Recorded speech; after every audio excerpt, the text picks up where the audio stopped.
അർജുൻ പീതാംബരനാണ് നമ്മുടെ കൂടെ. അർജുൻ, ശരിക്കും ഇത് എന്താണ്? റോഡ് മോഷ്ടിക്കുന്ന കുറെ നാട്ടുകാരല്ലേ? അതൊന്ന് ആ ടാർന്ന് ഉറയ്ക്കുന്നതിന് മുമ്പേ എല്ലാം കൂടെ വാരി എടുത്തുകൊണ്ട് പോവുകയാണ്. ആവശ്യം എന്തോ ആയിക്കട്ടെ, അത് ശരിക്കും നിയമവിരുദ്ധം തന്നെയാണ്. ഇതിനൊക്കെ നടപടി എടുക്കാനൊന്നും അവിടെ ആരുമില്ലേ? ഛത്തീസ്ഗഡിൽ നിന്നാണ് ഈ ദൃശ്യങ്ങൾ പുറത്തു വന്നിരിക്കുന്നത്. ഇത് ഏതാ നാട്, ഏതാ ഗ്രാമം തുടങ്ങിയ കാര്യങ്ങളൊന്നും തന്നെ വ്യക്തമല്ല.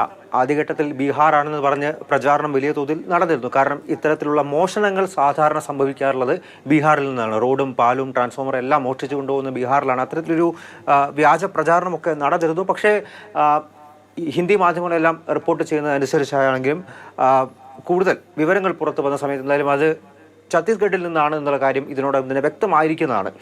വികസനം എത്രത്തോളമാണ് ഈ ഉത്തരേന്ത്യൻ സംസ്ഥാനങ്ങളിൽ, പ്രത്യേകിച്ചും ഗ്രാമങ്ങളിലേക്കൊക്കെ എത്തിച്ചെല്ലേണ്ടത് എന്നുള്ള കാര്യം നമുക്ക് എല്ലാവർക്കും അറിയാം. അവിടെ വികസനം ഉണ്ടായാൽ പോരാ, അത് ആ വികസന പദ്ധതികൾ സംരക്ഷിക്കേണ്ടത് കൂടി ഇപ്പോൾ സർക്കാർ ഉദ്യോഗസ്ഥരുടെ ഉത്തരവാദിത്തമായി മാറുന്നു എന്നുള്ള കാര്യമാണ്. ഒരു തരത്തിലും പൗരബോധം എന്നുള്ള കാര്യം ഇല്ലാതെയാണ് ഇത്തരത്തിലുള്ള പ്രവൃത്തികൾ നാട്ടുകാർക്ക് ചെയ്യാൻ സാധിക്കുക. കാരണം അവരുടെ നന്മയ്ക്ക് വേണ്ടിയിട്ടാണ്, അവരുടെ വികസനത്തിന് വേണ്ടിയിട്ടാണ് ഇത്തരത്തിലുള്ള പദ്ധതികൾ. വീടിന് മുന്നിലൂടെ ഒരു കോൺക്രീറ്റ് റോഡാണ് ഇട്ടത്.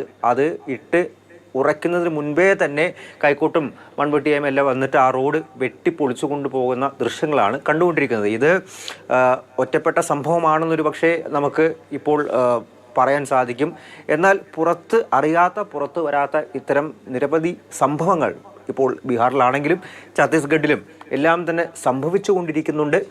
ആളുകളുടെ പൗരബോധം കൂടി കൃത്യമായി വളർത്തേണ്ടതുണ്ട്. ഇത്തരത്തിലുള്ള വികസന പദ്ധതികൾ അവർക്ക് കൂടി വേണ്ടിയാണ് കൊണ്ടുവരുന്നത് എന്നുള്ള കാര്യം. എന്നാൽ മാത്രമേ ഈ GDPയുടെ വളർച്ച, ലോകത്തെ ഏറ്റവും മികച്ച ശക്തി, സാമ്പത്തിക മേഖലയിലെല്ലാം വളർച്ച എന്ന് പറയുമ്പോൾ ജനങ്ങൾ കൂടി അതിനൊപ്പം വികസിക്കാനും വളരാനും സാധിക്കും.